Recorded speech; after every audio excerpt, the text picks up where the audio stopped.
History books usually remember him as the monster Bluebeard, but few stop to ask the real question: how could a man be as pious as a saint, yet as savage as a demon? He was the richest Marshal of France, marching into battle with a retinue of priests. Yet, the name of the holy foundation he built carries an irony that still freezes the blood: the holy innocence. Are you ready to descend into the cellar? This is not just the story of a killer, but of the terrifying war between piety and madness waged within a single soul. The year 1429, France was gasping for air amidst the blood and mud of the 100 Years' War. The English occupation was strangling the kingdom. Hope was flickering like a spent candle, yet, from within this darkness rose the brightest and most tragic duo history would ever see. One was a peasant girl who claimed to hear the voice of God, Joan of Arc. The other was a nobleman with the oldest blood in France, richer even than kings, Gilles de Rais. History books usually remember him as the monster at the end of the story, Bluebeard. But to understand this story, we must look not at the dark end but at the beginning where the light was most blinding. Because Gilles de Rais was not born a monster. He was forged as a hero. He was just 25 years old. Thanks to his savage courage and strategic genius displayed on the battlefields, he was declared Marshal of France by King Charles VII. This was the highest rank a soldier could attain, a position of absolute power. But what set Gilles apart from the others was not the sharpness of his sword or the magnitude of his wealth. The thing that defined him was his obsessive piety. His faith was not like the silent plea of an ordinary man. For Gilles, worship was a massive stage show, a magnificent theater presented to God. Even when marching to battlefields, alongside his armored army, he carried a special retinue consisting of dozens of priests tasked solely with prayer. His banners were adorned not only with the lilies of France, but with gold-embroidered crosses.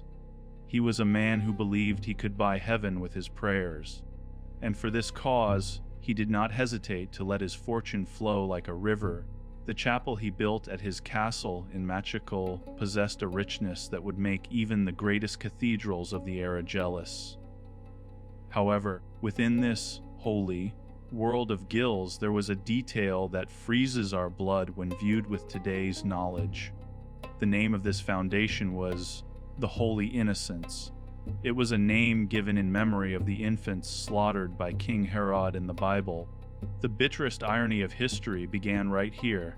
The future child killer had built a temple named after dead children to pray in. Gilles' greatest passion was music, especially the human voice.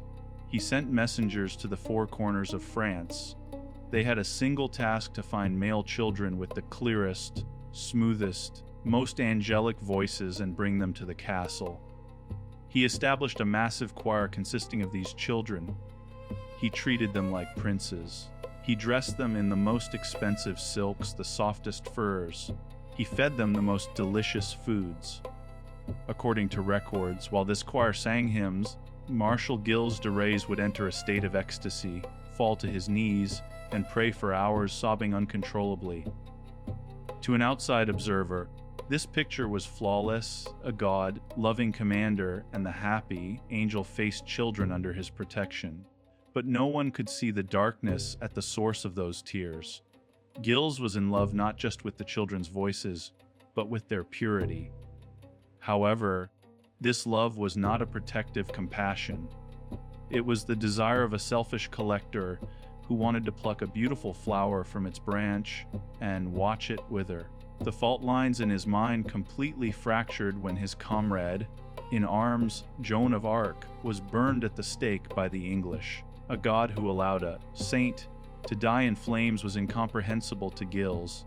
This trauma destroyed the final barrier between the pious man inside him and the monster waiting to awaken.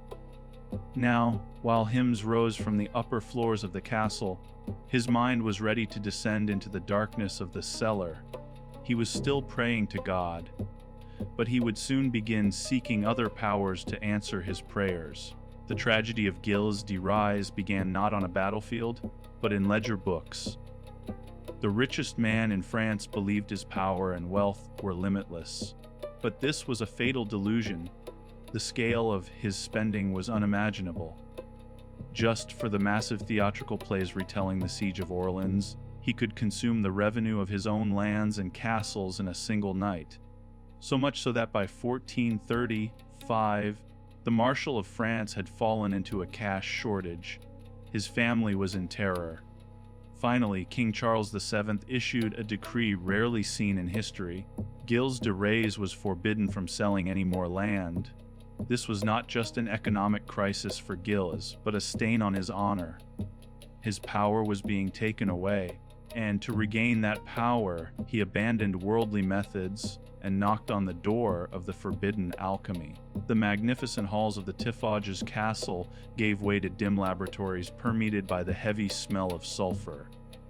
Gilles invited alchemists, sorcerers, and charlatans from all over Europe to his castle. His goal was simple: to turn lead into gold, to find the philosopher's stone and refill his depleted treasury with magic. Initially, this was merely a pursuit of science. However, as the furnaces burned and faded, and gold never appeared, Gilles' patience ran out. Science gave way to magic, curiosity to obsession. It was at this exact breaking point that the ominous character entered the story, a young Florentine priest and dark wizard, Francois Prelati. Prelati whispered the lie Gilles wanted to hear. Gold can only be obtained by speaking with souls, not with formulas. A Prelati claimed to communicate with a demon named Baron. Gilles de Rais was led to believe that this demon would offer him treasures. However, here the strange piety paradox in Gilles' mind kicked in again. Gilles agreed to summon a demon but refused to sell his soul. He thought he could sit at the table with the devil and win by God's rules. According to historical records and Prelati's court testimony, rituals were held at midnight in the depths of the forest or the castle cellars. Magic circles were drawn, talismans were written, but even while standing in the middle of these terrible rituals, Gilles wore holy relics around his neck. While summoning the devil, he read verses from the Bible to keep him under control. He believed that no matter how far he went, as long as he donated to the church and prayed, God would forgive him, even protect him. In his own mind, he was not a heretic, but merely a brave rave researcher. But the demon Baron, or perhaps Prelati's cunning game, remained silent. The gold did not come. Prelati gave Gilles the terrible answer he was waiting for. The demon hates your prayers and holy relics. He wants obedience from you, and he wants a piece of you. At first, the offerings were innocent food, pieces of glass. But Baron was not satisfied. Then animals were sacrificed. Still, the gold did not come. Finally, Prelati looked into Gilles' face and spoke the dark truth. He needs something more precious, something purer, human blood. Gilles de Rais was not horrified when he heard this offer, because his mind had already closed the distance between the voices of the children in the holy innocence choir and the darkness of the cellar. Prayers were over. It was time for sacrifice. By 1438, the whispers in the Brittany countryside had turned into screams of terror. In the villages, mothers were afraid to let their children out the door, because something was taking them. Gilles de Rais' loyal servants, Henriette and Poitou, were like hunters. They went down to poor villages and said, "My Lord Marshal will take your child into his choir, teach him to read and write, and raise him like a nobleman." What starving peasant could refuse this generous offer from the richest man in France? Families left their children at the castle gates with their own hands, never to see them again.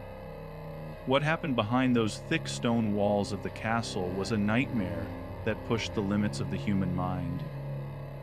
When Gilles descended into the cellar, he left the marshal identity at the door. Inside, he was no longer a soldier nor an alchemist. He was in the role of a god with absolute power. The most disturbing detail in the court records is not the brutality of the murders, but Gilles' state of mind during and after the killing. Gilles fed on the fear of his victims. But when he finished his work, when there was silence in that dark room, the strangest transformation history has ever seen took place. When his hands were still covered in his victim's blood, Gilles de Rais would collapse beside the corpse and begin to weep. But this was not the remorse of a killer. This was a bizarre, aesthetic admiration. He would praise the deathly pallor on his victims' faces, whispering how beautiful they were. And then he would begin to pray. Yes, you heard that correctly. The man who had just brutally murdered a child would fall to his knees, clasp his hands, and sincerely pray to God. He would read the De Profundis, hymn for the victim's soul to go directly to heaven. He would even order his servants to bury the bodies, with a respect befitting a Christian. This was exactly the sickness in Gilles' mind. He mixed sin and merit together just like elements in alchemy. To him, the murder he committed was a necessity caused by a momentary rage or the influence of the stars. But the prayer, he said, immediately after wiped away that sin and made his soul spotless again.